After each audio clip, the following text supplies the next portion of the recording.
Today, master gardener and vegetable expert Gail Pothauer and I explore the concept of the survival garden, not just as a means of year-round sustenance, but a pathway to nutritious living. We discuss the practicalities of growing calorie-rich yet nutritious family foods such as corn, beans, potatoes, and a lot more while considering their yield and family preferences. Get tips on high-fiber foods, year-round crops, and effective harvest preservation, all aimed at enriching your diet and gardening experience. It's episode 395 of the Garden Basics with Farmer Fred podcast, Survival Garden Basics. We're podcasting from the Barking Dog Studios here in the beautiful Abutilon jungle in suburban Purgatory. Let's go. Although the term survival garden does sound kind of ominous, it's a term that for a certain generation of listeners just might conjure up images of an impending nuclear holocaust or serious social unrest. Well, let's make that term a bit more user-friendly today. Consider a survival garden if you're attempting to wean your family away from ultra-processed foods and get them eating a little bit healthier.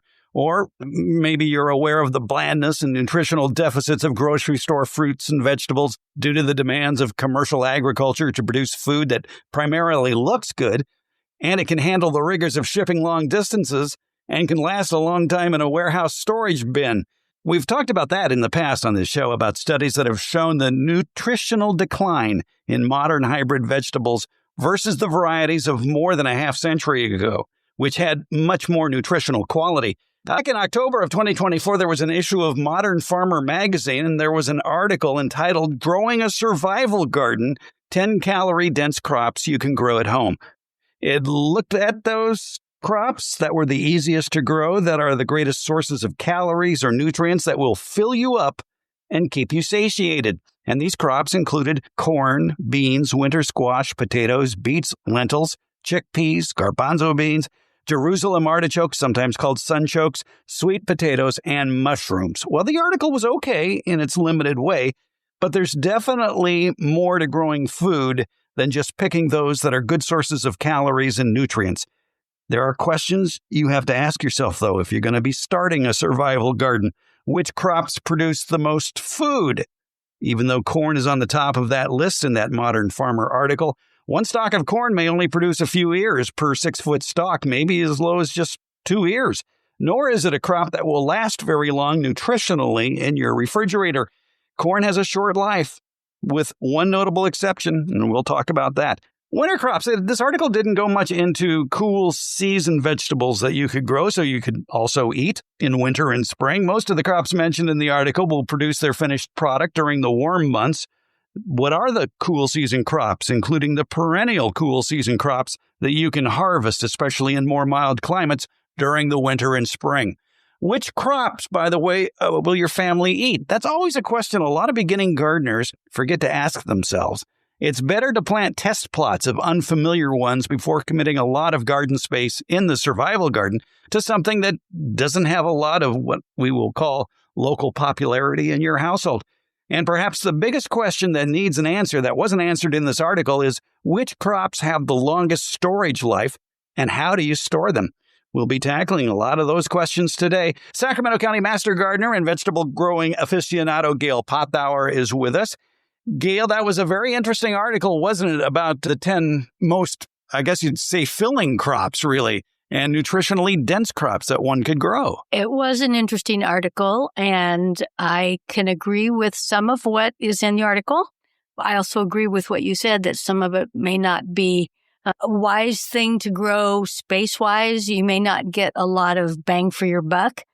But there's a lot of other vegetables that aren't on that list that I would put on that list. I found a few myself, too. Oh, yeah. And I think for me, the most nutritious vegetables are going to be ones that you eat regularly, right, that your family enjoys, and that you're going to eat. I mean, all vegetables have nutrition, and some just more than others. And, you know, in my way of thinking, the most nutritious ones are the ones you're going to be eating regularly in your diet. A wide variety of different kinds of vegetables because they have different nutritional value, different vitamins, antioxidants, and that sort of thing. So, yeah, we could really add to that list. One subject she did not tackle, and I'm surprised the article doesn't touch on those crops you can grow that have a lot of fiber, because if you're looking to be satiated from what you've eaten, well, nothing slows down your appetite more than a high fiber food. And fills you up. And yeah, exactly. Yeah, I agree. And keeps you away from snacking or whatever. Right. So we'll probably mention a few high fiber foods that could be added to this list. So let's start with corn. Now, I have some, by the way, folks, this won't be a negative podcast about this article, but we just want to tweak it a little bit. I think growing sweet corn might not be the best use of your land if you have a limited amount of land and your whole goal is to grow as much food as possible. I agree. I am growing corn this year. I don't grow it every year, but about every other year, just because I love fresh sweet corn. But because of the way it's pollinated by the wind. And so you can't just grow a few plants. I've seen people grow 4 plants in a container. You're not going to get very good pollination. So you need to have at least a block, 4 by 4 minimum, a little bit larger if you could, so that all those silks get pollinated, fertilized. Each one of those silks becomes a potential kernel of corn. So there's a lot of pollination that has to go for corn. And it does take up a fair amount of space. And you may only get 1 or 2 ears per stalk. And it's not generally a quick growing crop. And depending on the variety you're growing, there could be a late season crop. It takes 3 months, depending on what you're growing. So yeah, it's something I do enjoy growing just because I like the sweet corn, but it may not be the best use of the space if you're trying to get a lot of crop that you could store, you could dry, you freeze, or whatever your manner of preserving would be. And with corn, your preservation is limited, but we'll talk about one cure for that in just a second here. A lot of people don't realize there are a lot of different sweet corn variety groups, if you will. You've got the SE, the SH2, the SU, things like that, the synergistic ones as well. The SH2 probably would be the best one to use in this situation. It has twice the sugar content of the SU varieties, and the rate of conversion of sugar to starch is slower, and that extends, as they say, the post-harvest quality. So SH2 varieties of sweet corn are going to last the longest and also be the sweetest, and they included such varieties as 3680B. Oh, don't you love a good 3680B? Yeah. Aspen, Challenger, and Super Sweet Jubilee. I planted Super Sweet Jubilee in my yard this year, so we'll see how that turns out. Yeah, the SH2, those are the super sweets, and sometimes they will just be listed that way as super sweet, whereas the SE are the sugary enhanced. So there's a lot of different types. The old-fashioned corn that some of us grew up on are the standard sugary. There's also triple sweet. So, there's a whole lot of new types of corn that they're developing. With the old standards, it was always promoted that boil your water. Once the water is ready to boil, then you go pick the corn and put it in, because the starch converts, the sugar converts the starch pretty quickly. So a lot of these hybrids, the sugar enhanced, the super sweets, they stay sweet a little bit longer. So you don't have to boil the water and immediately harvest it.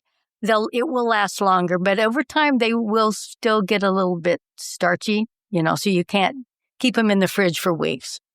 The old standard varieties, though, could germinate better in colder soil. That's one of the drawbacks of the super sweets, is they need really warm soil. You wouldn't be putting those in the ground until June, for example. And with the corn being wind pollinated, if you're growing several different types, it can interfere with the pollination, and some of your super sweets could have some starchier kernels. And so it's kind of complicated.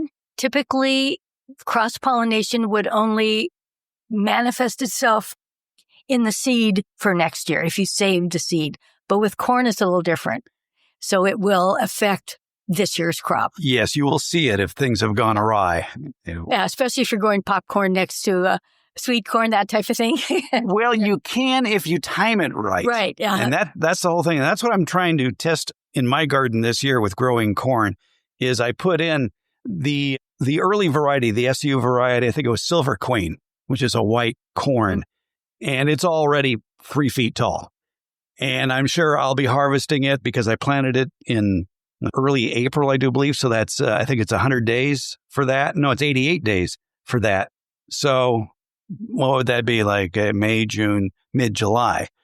Mm-hmm. But because it takes a while for them to tassel, to produce that pollen, you can go ahead and plant popcorn. If that first ordinary sweet corn had 88 days to harvest, then probably by day 70 or so, you could be planting popcorn because it won't be ready for quite a while. Typically, you need to isolate. You can either do it by distance, which means none of your neighbors could be growing corn, so you have to isolate by quite a while, or by their maturity date when the silks and the tassels come out. So you could do it that way. I don't have a large enough garden to do that. So I grow one type. That's it. Yeah, I've actually got 3 types of corn going. I've got this in a bed in a 4x4 section, the Silver Queen, which is the early season variety. And then that super sweet variety I have is called Super Sweet Jubilee. And, you're going to like this. I have that growing in a barrel. Okay. But I just want to test it, so I'll probably get at least one ear. Sure. I mean, and you could go out there and shake the tassels and all that and to hopefully get some fertilization. But it's always fun to try it differently. But generally for corn, you need to have it in a good sized block in order to get good pollination. Right. So I'm just doing it as a test. Yeah. And I've grown sweet corn in barrels before, and production is small. Right. To say the least. And I've had not so good pollination in a block that's 6x5. Maybe there wasn't enough wind or the wind direction was the wrong way. And, so I don't get a lot of the kernels filled out, but I still get some great sweet corn. So, but yeah, you can isolate either by distance or by time. So if you planted several different types a month apart or so, that might work. You just want to be sure that all that pollen isn't flowing at the same time. So my popcorn is going to go into a bed at the end of June, in a bed that will be empty by then because the onions and garlic will have been harvested. Fingers crossed. Yeah. Well, I've actually harvested most of the garlic already. Really, I've harvested some. I've got about half of my bed still there. All right. But soon, that bed will be bare, and I'll rework the soil and then plant the popcorn seed. And it will be ready. Historically, whenever I've planted at the end of June, the popcorn is ready by October. By usually the second week of October. I like to say when Major League Baseball playoffs begin is when the time is to plant to harvest the popcorn and then let it cure for a while to get to 13 to 17% moisture level in a cool, dark place. I don't know how you do that, how you determine. I'll tell you how. And I really want people to grow popcorn, especially if you have a survival garden, because it is the longest storing corn that I know of. Because if you can get it to 13 to 17% moisture level, and that's pretty easy, just leave it in a cool, dark place. And then to test it, you take off 4 or 6 of the kernels, put it in a fry pan with hot oil in it, and make sure they pop. Actually pop it. Yeah, and actually pop it. And if they pop, go for it. If they don't pop fully, it's not quite dry yet. If it just burns up, it's too dry. Okay. So when it pops up, it's ready to go, and then you can put them in jars. Give them a tight seal. I like to use canning jars, and put it on a kitchen shelf, and it'll last there for years, literally. And so that humidity that you need to have, certain moisture level that you need to have in the popcorn, in a canning jar, it will remain that way. It won't continue to dry out. So far, so good on that. And I've been growing popcorn for 30 years. But what I have done sometime, when I've popped those 4 kernels, and if all of a sudden it seems like, it seems a little dry, you can add a few drops of water to that jar and shake it up and then put it on the shelf. And that seems to restore a lot of the moisture level. That's good to know. One year I grew glass gem. It's now more readily available, but this was about 10 or 12 years ago. And I was on some mailing list, and I got in the middle of the night and it said the glass gem is ready, and I ordered it. So I got some. It is an ornamental corn that can also be used as a popcorn.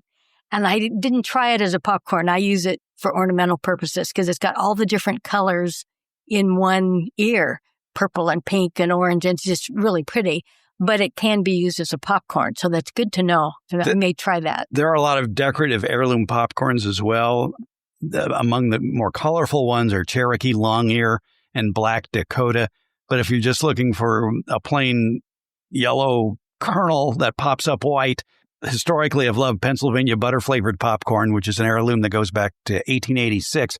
And a newer heirloom, if there is such a thing, called Dynamite, which is very prolific, and you can usually get 3 or 4 ears per stalk. And they're long stalks or long ears of corn as well. So it's really a nice thing to have. The reason I like to promote popcorn, if you have a survival garden, it's going to last a long time. Mm-hmm. You get a goodly amount of calories in a cup of popcorn, 30 to 40, which doesn't sound like much, but the amount of fiber in it, which is around 1.2 grams per serving, is enough to slow you down after you've gone through a cup of unpopped popcorn. And if it lasts a long time, see, that would be something you'd need for a survival garden, is something that will last multiple years.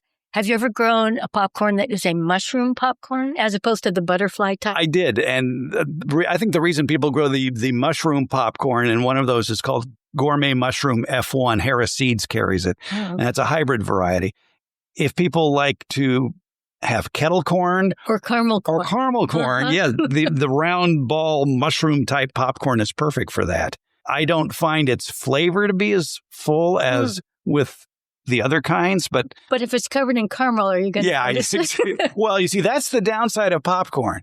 That's what makes it not as nutritionally sound as, by putting all that sugar on it. Yeah. Yeah, exactly. And they also suggest, too, for the healthiest popcorn is to air pop it with an air popper. I use a microwave popper. It doesn't require any oil. We do have an air popper, so we like that where I don't have to use oil or even put butter on it. Yeah. Or cinnamon or any other thing that you might like that's low calorie and somewhat nutritious. Ooh, hadn't thought about that. That does sound good. All right. So anyway, corn is on this list in Modern Farmer magazine for one of the things to have in your survival garden. And I like to think of, again, the survival garden is not because you think there's a bomb coming. Although I got to tell you, if you have a bomb shelter, that's a great root cellar. And that's how you keep food longer. Which I would love to have. In our climate, we're so hot and dry that it is difficult to store root crops and things like that. So to have some kind of a bomb shelter would be great. In fact, my husband had some training. He's a civil engineer. He has some training on building bomb shelters back in the day. Maybe see if you can work something out there. If you can maintain a temperature around 50 degrees, between 40 and 60, ideally, you can preserve onions, you can preserve garlic. You can preserve a lot of your canned goods, too. Yeah. And that's something I really miss here. You know, people in the Midwest, they all have basements, and so they're able to preserve that way. Fortunately, we live on a hillside that slopes downward towards the backyard. So the back of the house is raised to the point where you can go in through the rear ground level and you can stand up through the entire basement. It's not a basement. It's just under the house. So I go, this is great. This is a root cellar. Absolutely. Oh, okay. So you can always move to a hillside. That's true. Right. Another crop mentioned in this article are beans. Now, you and I both like beans. And beans are very nutritious. 135 calories per serving, 24 grams of carbs, 9 grams of protein per 100 gram serving. There are all sorts of beans, though. In your estimation, which bean varieties will produce the most and last the longest? There are 2 different types, typically, of beans, bush beans and pole beans. The pole beans would have the potential to produce more beans because they produce over a longer period of time, where bush beans are more determinate. They grow to, 2 feet tall and set their beans and are pretty much done. Pole beans will grow a lot longer. So for the space, the yield would be more with pole beans, I think. Plus, you're growing it vertically. Exactly. Yeah. So you don't take up as much real estate. You can get the plants closer together, and they're growing taller. Most people, when they think of beans, probably think of a green bean, a snap bean that you eat fresh. And that's one of my favorite. I like to grow those every year. They don't last a long time in the refrigerator, maybe a week or 2, but you can freeze them, blanch them and freeze them. If you have a pressure canner, you could can them. But then I also grow the dry beans. I do like dry beans because those are the type of bean that would sustain you over a longer period of time. And you let them grow until the bean pod gets dry and that the bean inside gets dry. But it takes a lot of beans to feed a family. I was showing you, Fred, that I grow every other year. I grow a variety that's called yellow Indian woman or buckskin.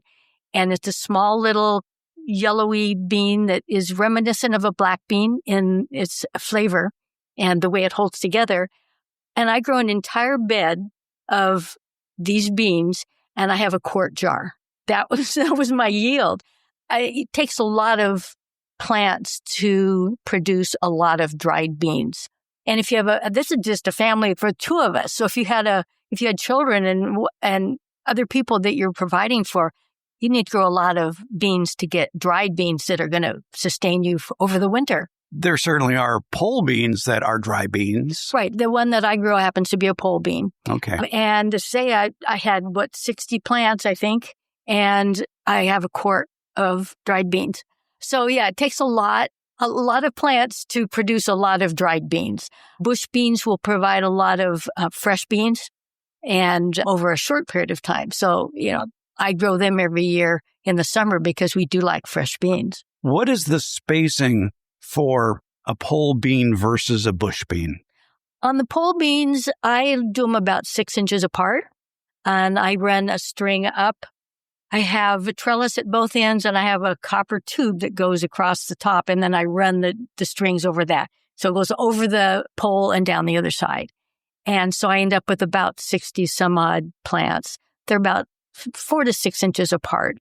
Bush beans would be about the same, depends on the variety, because bush beans tend to be broader. Pole beans tend to be long and skinny and they grow up.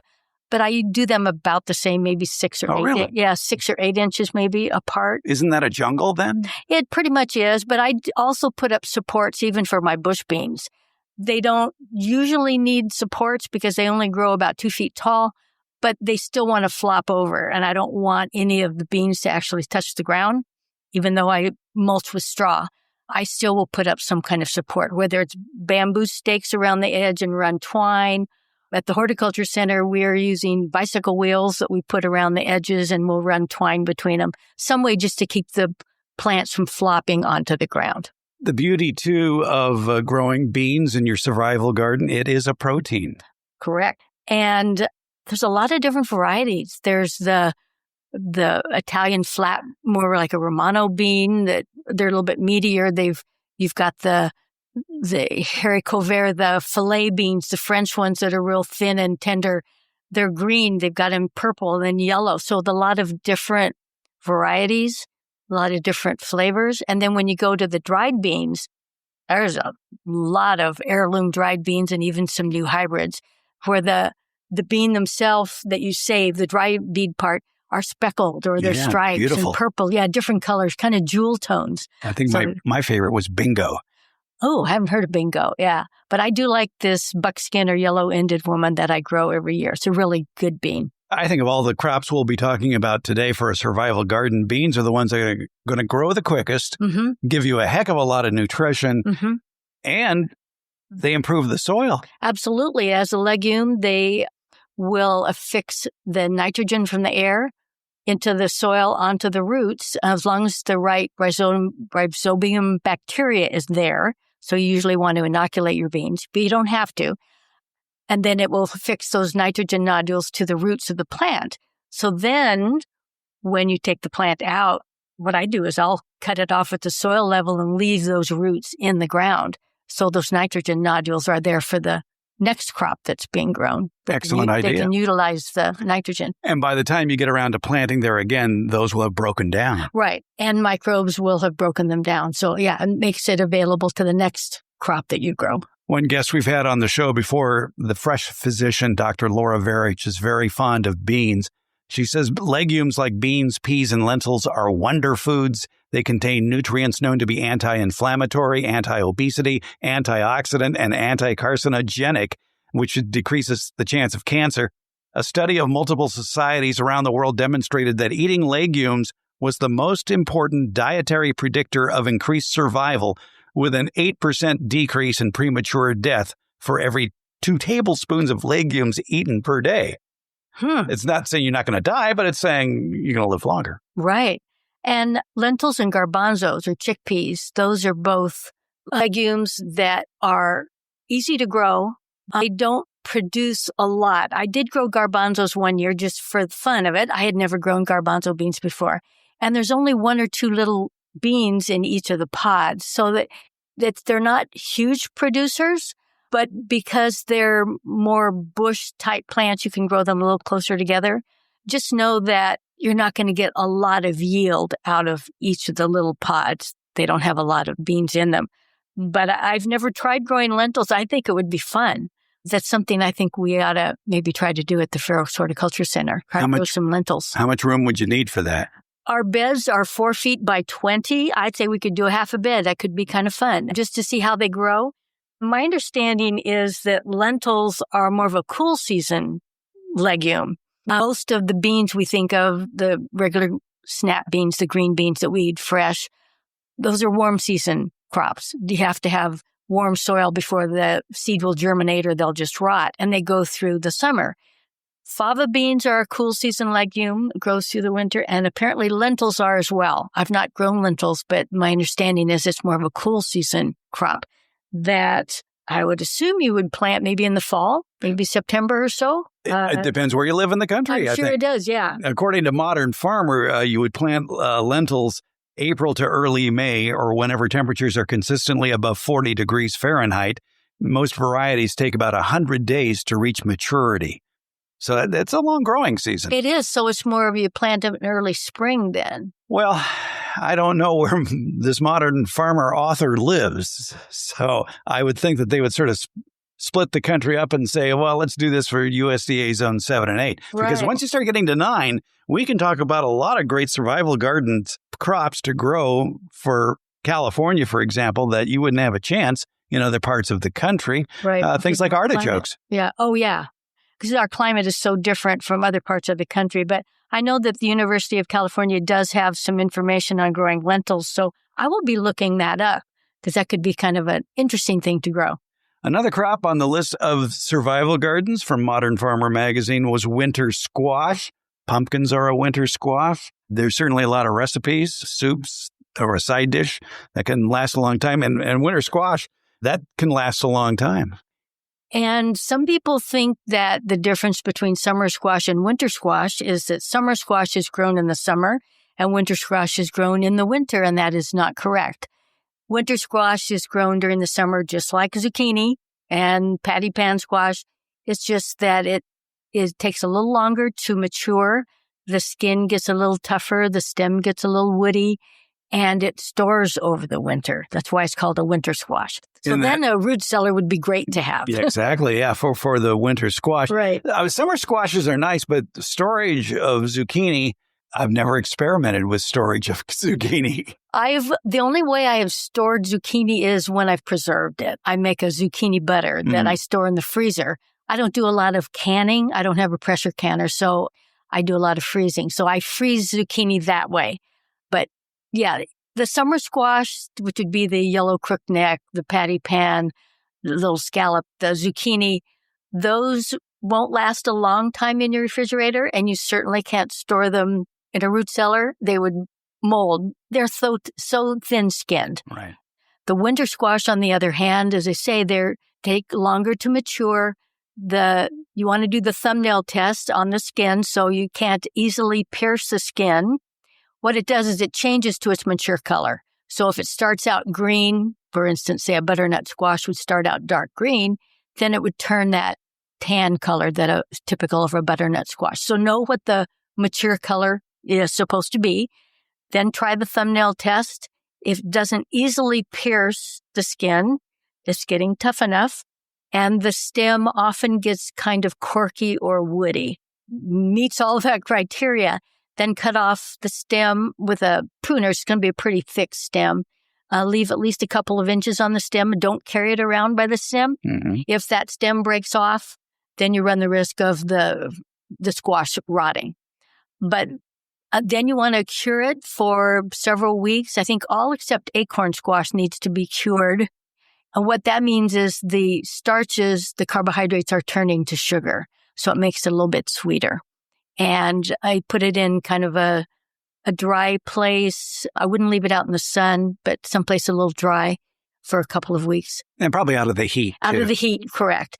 And once it's cured, then, and depending on the variety, they can last several months, 3 or 4 months. Some could last through the winter. Depends on the variety. Yeah.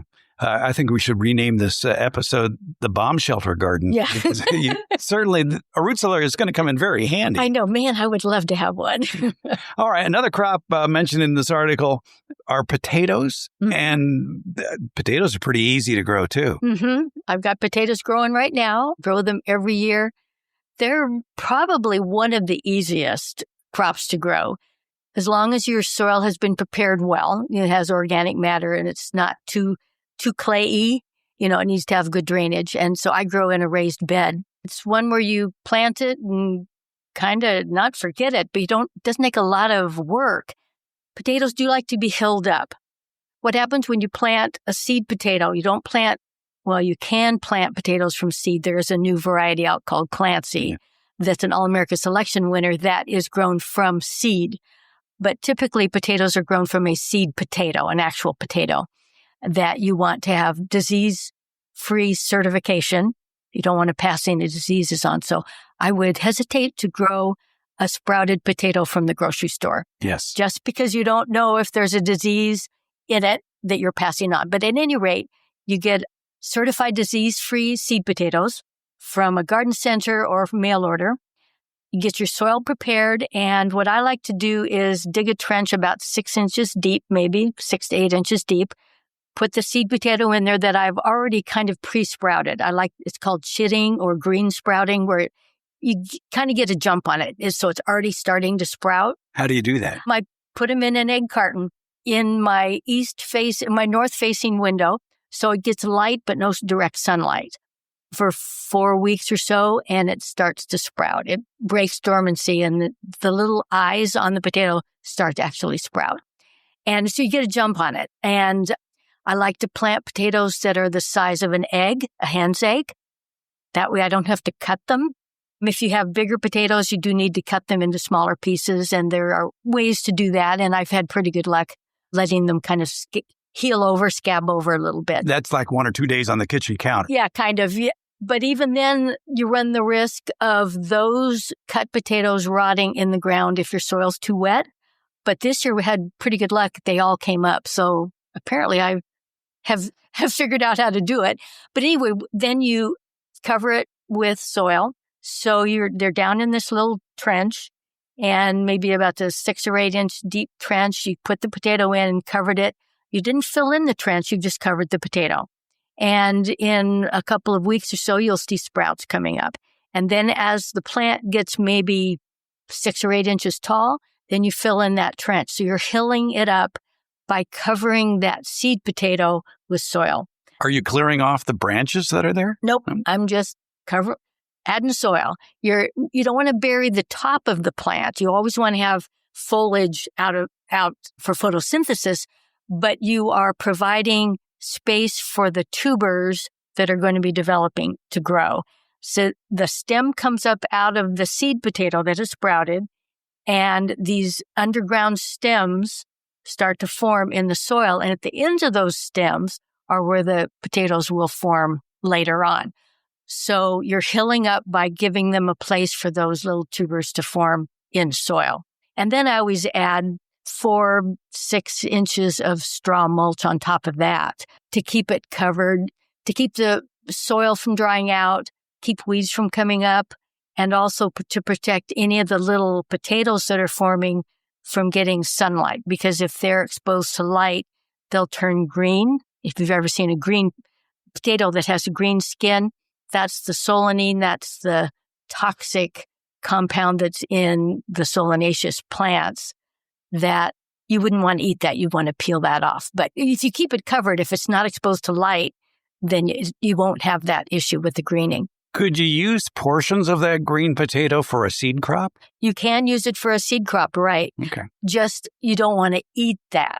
So when I am chitting or green sprouting my potatoes in the window in my egg carton, they're exposed to light. And so they very easily could be turning green, but it's okay for a seed potato. You just don't want the developing potatoes down the line to turn green.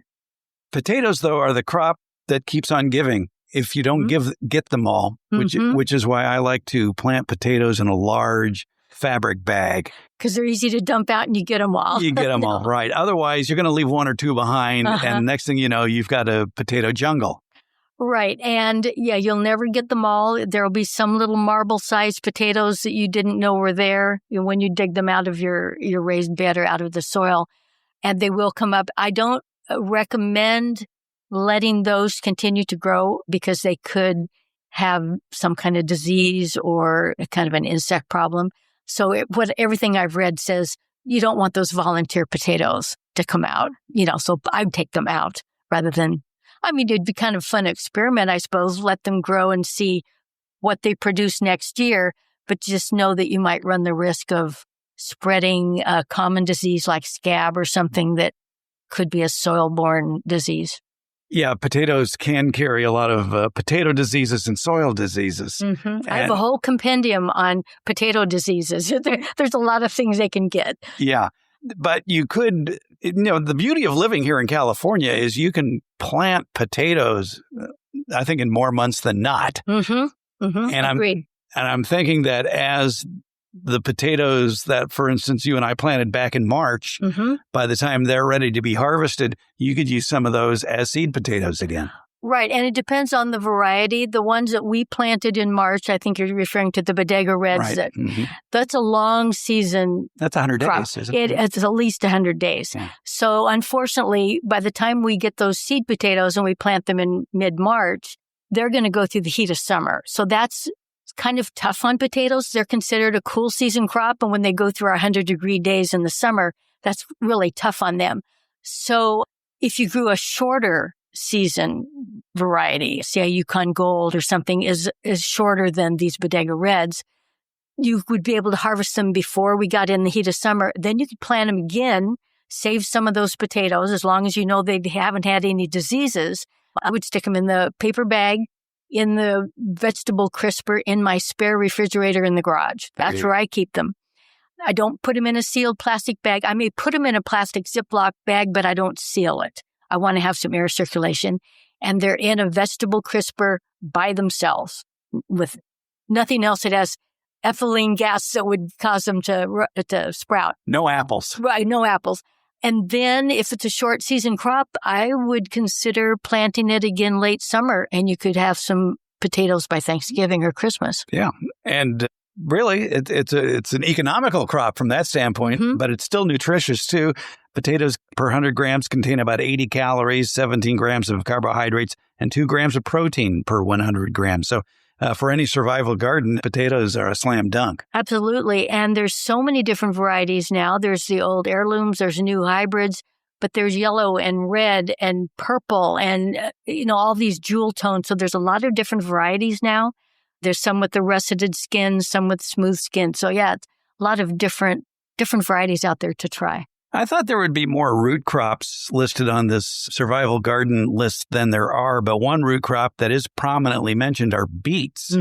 And a very healthy product. Beets contain about 50 calories, 5 grams of carbs, and 2 grams of protein per 100 gram serving. And they're fairly easy to grow as well. They are. What you do need to realize is that most varieties of beets, when you see a beet seed, it's a cluster of seeds. It's called multi-germ seeds. So if you actually have looked at a beet seed, there's a bunch of seeds all fused together. And so when you plant those, you absolutely have to thin when they come up because they're going to be too crowded. So after they have sprouted and you have 6 different little sprouts coming out of that one seed, go in there with some sharp little scissors and cut them off, except leave the one strongest one. There are some varieties I understand that are called monogerm. So they're hybrids where they have bred them to not have clustered seeds like that, but most of them are that way. They also have a natural germination inhibitor on them, so it's beneficial to soak them. At least several hours you could soak them overnight to get that germination inhibitor off of them so they'll sprout a little easier. And beets grow on their own. Is that a crop that you plant in the cool season? Yes, it is considered a cool season. Here in California. Yeah, in California. And I know in some parts of the country, they can grow it in the summer, but they don't like our summer heat. They tend to get a little woody. So we plant them usually February, March, April. So a late winter, early spring crop, or you could plant them late summer. So August and September. That's typically when we would plant them, is in the late summer. And I guess you wouldn't want to leave them in the ground for too long. They get kind of woody. They can, although that might be a good place to store them over the winter if you don't have the type of weather where your ground freezes, which we don't have usually here in our part of California. You could leave them in the ground, but you would want to harvest them before they get too big, because then they would start getting a little on the woody side. And some are gorgeous. Oh, and they have, the typical dark reddish purple ones. There's golden beets that are not quite as beety flavored, which I tend to like. I'm not a big beet fan, but I do like the golden beets. They have white beets. They have ones, the Chioggia, that looks like a bullseye. You cut it open and it looks alternating red and pink stripes kind of in circular patterns. It's something a hypnotist would use. Yeah, exactly. So there's a lot of different types. There's cylindrical ones that they use a lot in canning. If you want to can, then all your slices look the same instead of being more like a ball. So a lot of different types. You can eat the greens as well. I often grow beets as for microgreens because I'm not a big beet fan, but I do like the little microgreens of beets. And so I'll grow those and cut those off and put them in a salad, eat them fresh that way. That's another aspect that is not mentioned in the survival garden is microgreens. Very nutritious. Very nutritious, and you can grow them indoors. They don't store very well because they grow so quickly. Usually in 7 to 14 days after you sow the seeds, you'll be cutting them off and putting them in a salad or sprinkle them on an omelet or something like that. But studies have shown they are a lot more nutrition than their mature counterparts. Yeah, so if the whole purpose of your survival garden is more nutrition, then microgreens should be part of your kitchen. Right, and they're quick. I mean, it's so fast, and you sow thickly. And often I'll use my leftover seeds if I know my broccoli is maybe 3 years old, and so maybe the germination isn't going to be great, or my beets are getting a little old. I will thickly sow those seeds in a deli container or whatever container I'm using. Sow them really thickly because it doesn't matter how many come up. If they all germinate, that's fine. You're just going to cut them off at the soil level with the scissors anyway and put them in a salad. So that's how I use up a lot of my old seeds. How do you get the dirt off? I cut them above the soil, but I always rinse them off. You do need to know what seeds to use and what is edible and what isn't. So I wouldn't sow your leftover tomato seeds, for instance, because they're in the Solanaceous family and those are toxic. Mm-hmm. So the foliage is not edible on tomatoes. And so know what you're planting, that make sure that it's a sprout that is edible. There are some excellent microgreen mixes available from seed companies like Johnny Selected Seed or Harris Seeds that are mixes of things. Mm-hmm. There's a kale mix, I recall. There's a cilantro mix. And, it'd be pretty too. Oh, yeah. And it grows quickly. And that's what's nice is you don't have to wait months and months for the plants to mature. In a couple of weeks, you're ready to harvest. And then you take that root mass, the soil that has all those roots in it, that goes in your compost. And then you start over. Save your next deli container and put in a couple inches of soil, potting soil, and start over. In the Garden Basics podcast you're listening to right now, episode 395, The Survival Garden, Master Gardener Gail Pothauer and I talked about a wide variety of nutrient-rich crops for a healthier family.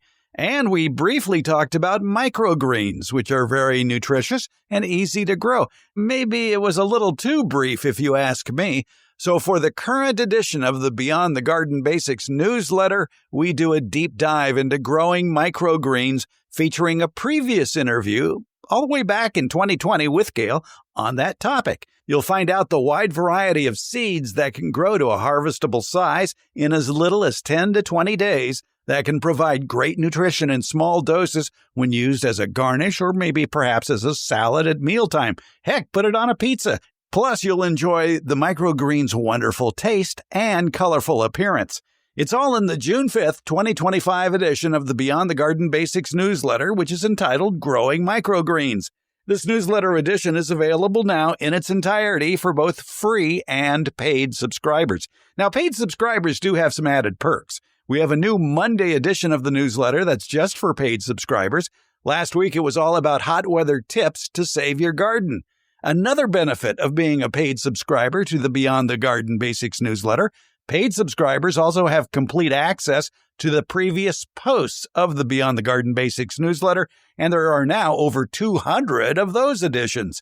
By the way, your paid subscription to the newsletter supports not only the ongoing efforts to produce that newsletter, but it also helps keep this podcast, the Garden Basics with Farmer Fred podcast, freely available each week and starting this week without commercial product interruptions, making your paid support via the Beyond the Garden Basics newsletter even more important. You'll find a link to it in today's show notes. And you can find out more information about the Beyond the Garden Basics newsletter in several other places too at our homepage, gardenbasics.net, or at farmerfred.com, or go to the newsletter distributor, Substack. And thank you for your support and encouragement to keep the good gardening conversation going. Let's get back to our conversation with Master Gardener Gail Pothauer about growing the survival garden.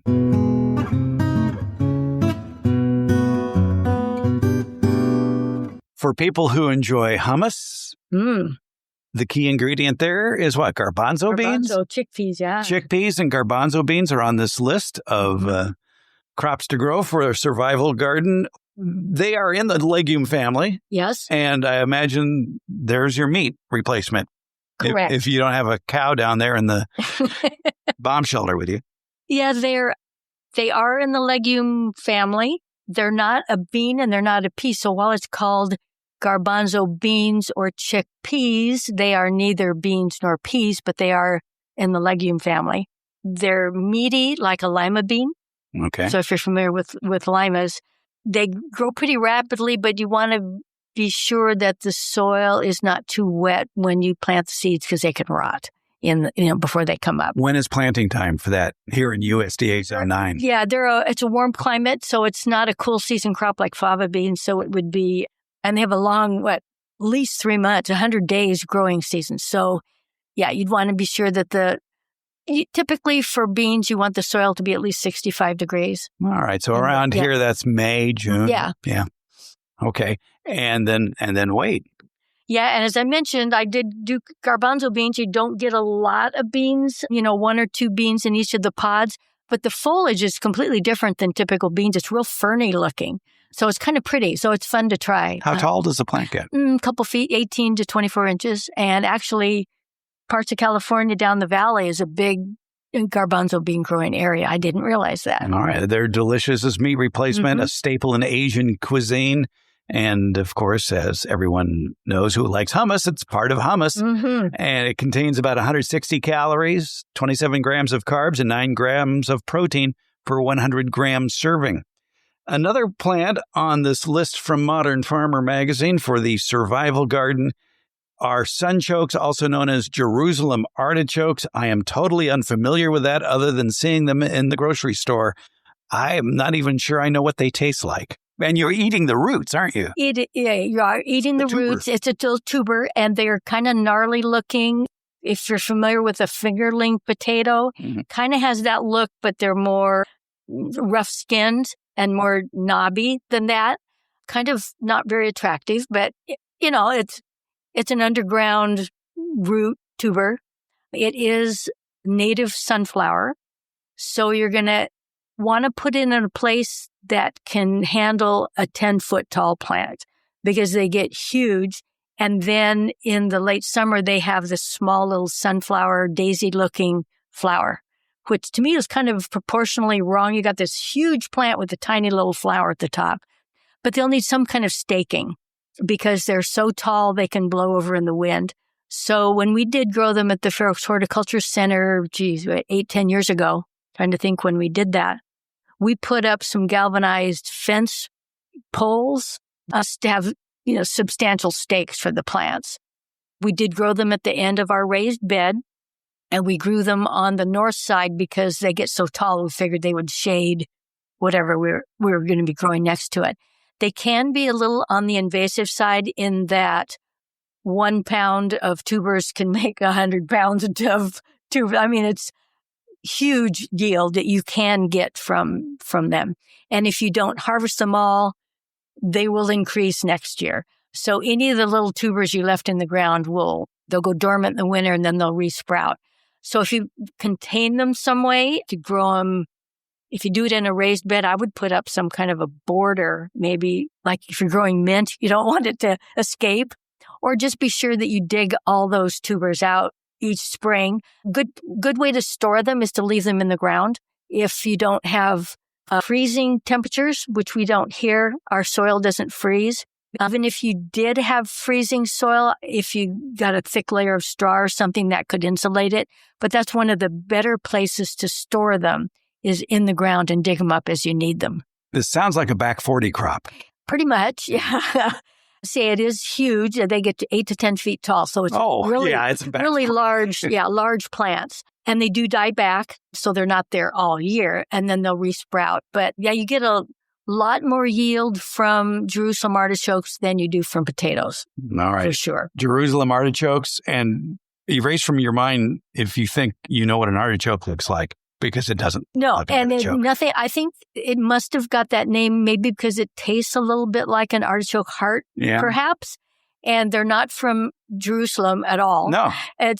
It's one of those, who knows where the name came from. It's probably what the original name was, got changed, anyway, so it's not from Jerusalem at all. That's why it's called sunchokes. Yeah, often it's called sunchoke. It is Native American, so the Native Americans used it a lot. And it's a good potato substitute, kind of stays moist and crispy like a water chestnut, sort of. You can boil them and mash them and cook them, things like that. We only grew them a couple of years. I found that we didn't really know what to do with them all that much. We weren't using them to their potential. And so we only tried it a couple of years. But boy, we got quite a bit of yield in those 2 years. It sounds like a rhubarb kind of crop. Kind of, yeah, maybe. But it's fun to try. If you want to try something different, it has a pretty flower that attracts pollinators. So that's nice. And if you can figure out ways to use that tuber, you get a lot of ways to use it. Also on this list is a crop that is in the morning glory family, not the nightshade family, and that's sweet potatoes. Sweet potatoes, right. Sweet potatoes, sometimes called yams, but yams are a different crop than sweet potatoes. Absolutely. And I think that was only a marketing thing that southern sweet potato growers did years and years ago, was so that they could differentiate the moist, orangey colored flesh sweet potatoes from other sweet potatoes that are grown in other parts of the country. So they started calling their orange flesh sweet potatoes yams. So you'll see candied yams or, cans of them or recipes for them. Well, the yam is a totally different animal that's from parts of Africa, I think. Can get to be 30 or 40 pounds. Oh. They're huge. So it's not even in the same family as sweet potatoes. So what we have in the U.S. that are called yams, they are sweet potatoes. They're required to also be called, this garnet yam is a sweet potato. Yeah. So sweet potatoes are a morning glory family. Right. They have the same flower. If you've ever grown morning glories, the flower is a morning glory. It's a really pretty flower. There are some crops called morning glories that are weeds. Like bindweed? Like bindweed. Is this a weed? No, I wouldn't call this a weed. It's not invasive at all, so I wouldn't call it a weed. And it takes about 100 days to maturity. Is it spring or fall planting on this? Typically May in our climate. It needs to have warm soil. And you start the sweet potatoes from slips. which if kind of reminds me of a science experiment we did in high school 100 years ago, was you would take a sweet potato and put toothpicks in it and submerge it in a jar of water. So half of the sweet potato was in water, and it would send out roots, and then it would have sprouts at the top. Basically, that's what you're doing, is you're getting these sprouts to grow from the sweet potato. You snap those off. You don't cut them off. You snap them off from the sweet potato, stick that in the ground, and those will become rooted cuttings. That's what you're planting. So if you order sweet potato slips, if you order sweet potatoes from a mail order company, that's what you'll get, are these slips. One of the problems is California has a quarantine on the sweet potato weevil, and most sweet potatoes come from southern growers.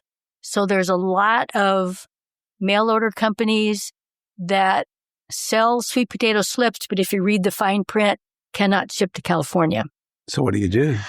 I think there's one grower. Yeah, there are a few places. In fact, we do have an environmental horticulture note that I prepared many years ago. It needs to be updated, sadly. But I have some sources listed in there where you could get them. I need to update that. But just contact the mail order company and ask them, can they ship to California? And probably if they're based in California, you can get them. Yeah, and well, it depends on where their grower is. Sometimes they'll come directly from the grower, from Tennessee, that sort of thing. I know that Victory Seeds is able to sell them, at least last I heard. So there are some seed companies that just check with them to see if they can ship to California. Sweet potatoes contain 86 calories, 20 carbs, and 2 grams of protein per 100 grams. How long do they keep? Ooh, they can actually keep quite a long time. You do cure them similar to winter squash. I mentioned that you put them in a kind of a dry place, cool, dry place. Do the same with sweet potatoes. They won't last as long because they're pretty thin-skinned, but part of the curing process is that any nicks or bruises in that skin will have a chance to heal before any decay sets in. So as long as you have a root cellar, Fred, if you have that, you used to be able to keep them in there pretty easily. I store mine in the garage during the winter. We have an insulated garage so it doesn't get too cold. Because they're also susceptible to freezing, so you wouldn't want to put them in your refrigerator or anything like that. But yeah, if you had a cool, dry place, they should keep several months, I would think. Maybe wrap them in newspaper individually so they're not touching. But yeah, sweet potatoes are pretty easy to grow. I remember one year we grew one that one of our master gardeners dubbed Tatorzilla. It was a 10-pounder. This one we happened to grow in a straw bale, so it had unrestricted room for growth. And yeah, they did really well. So sweet potatoes are a fun crop to grow. The final crop on this list in Modern Farmer magazine are mushrooms. And you probably think, well, why mushrooms? What's in mushrooms that makes them so nutritious? It's the protein, like 3.6 grams of protein per 100 gram serving. Mm-hmm. Mushrooms have not been on my radar to actually grow. It hasn't occurred to me to try that. I don't know that I have the right environment for it. I'm too hot and dry. I don't have a shady, moist area. I know that you typically get logs that are already inoculated with the particular mushroom spores. I guess that's what it's called, plugs. So I've never done it. I have not even investigated how to do it. It could be a fun experiment if you had the right locale for it. I think because they can be harvested within 30 to 40 days, you can get away with a lot if you're growing them indoors.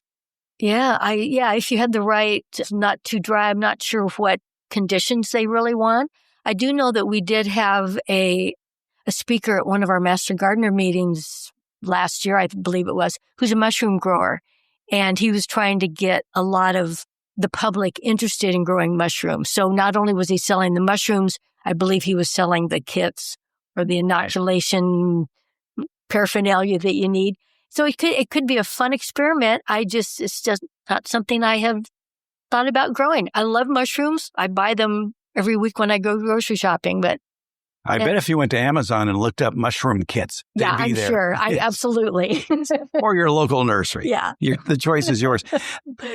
As we mentioned, there are several sources for similar type gardens of what we're talking about here as far as nutritious gardens, filling gardens as far as the food quantity, and also the high fiber garden.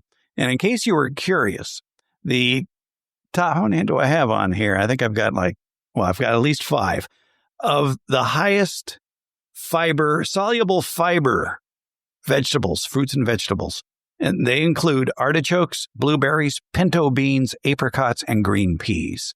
And those are certainly all could be added to a survival garden. Mm-hmm.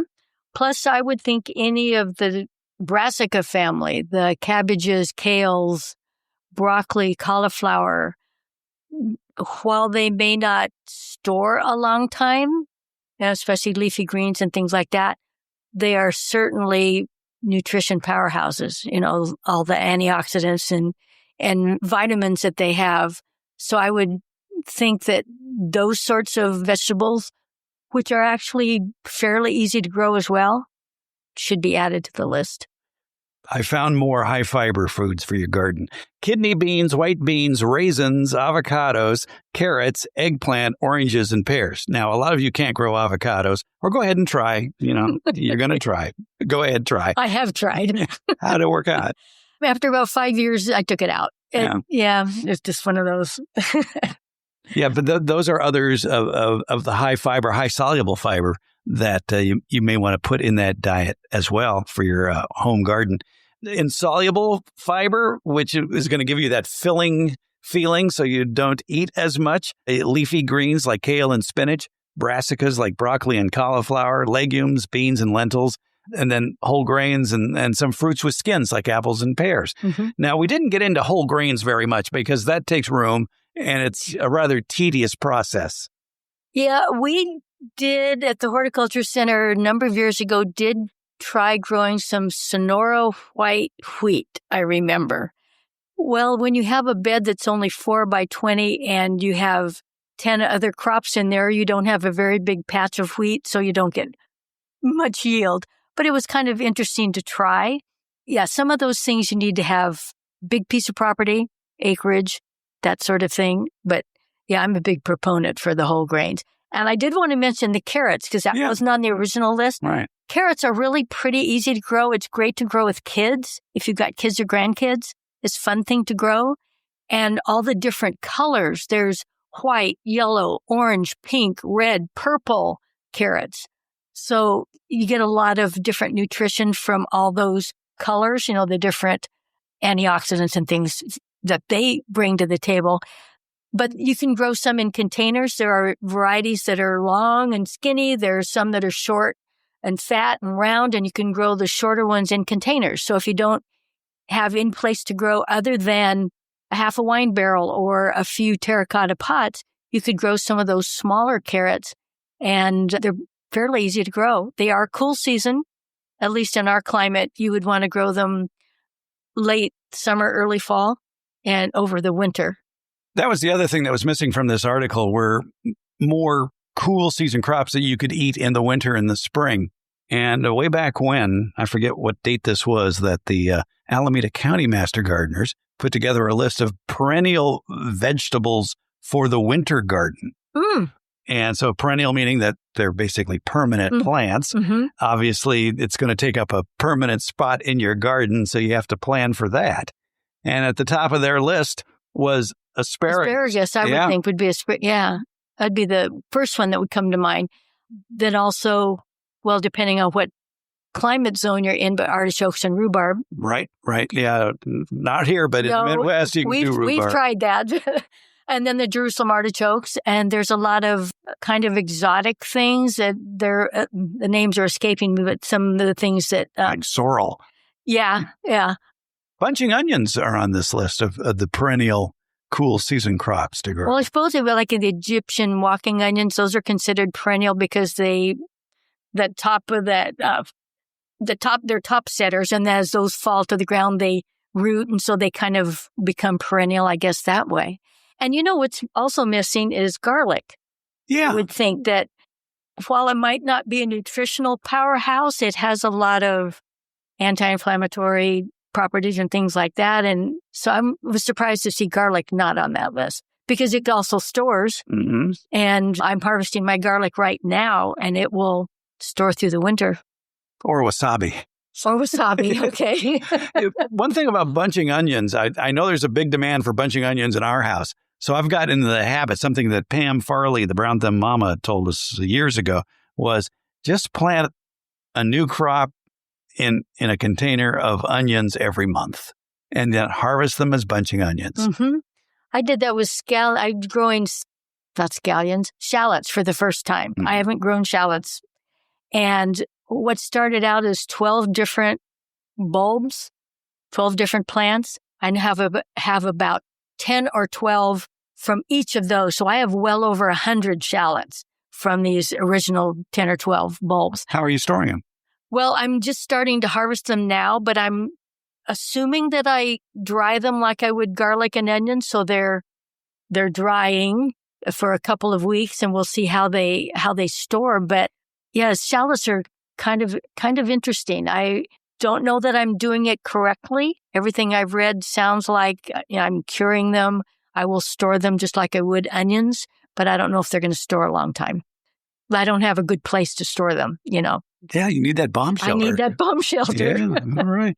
The article we've been talking about from the October 2024 issue of Modern Farmer magazine was entitled Growing a Survival Garden, 10 calorie-dense crops you can grow at home. I think we've expanded on that and then told you how to save it and told you how to eat it too. So yeah, there's a lot of good information out there. But if you are looking to feed your family more healthy, it certainly makes a lot of sense to have, if you want to call it, a survival garden.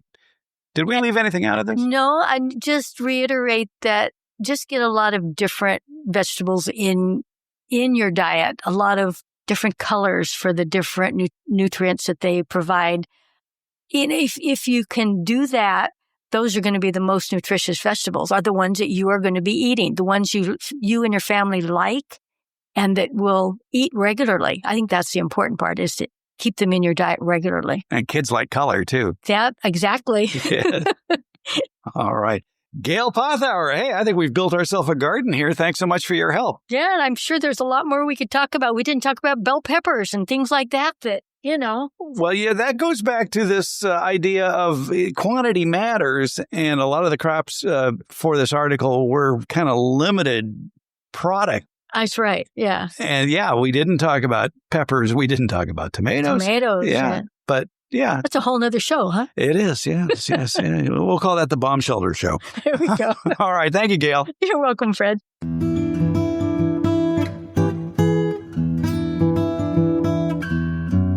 Garden Basics with Farmer Fred comes out every Friday. Garden Basics is available wherever podcasts are handed out. For more information about the podcast, as well as an accurate transcript of the podcast, visit our website, gardenbasics.net. And thank you so much for listening and your support.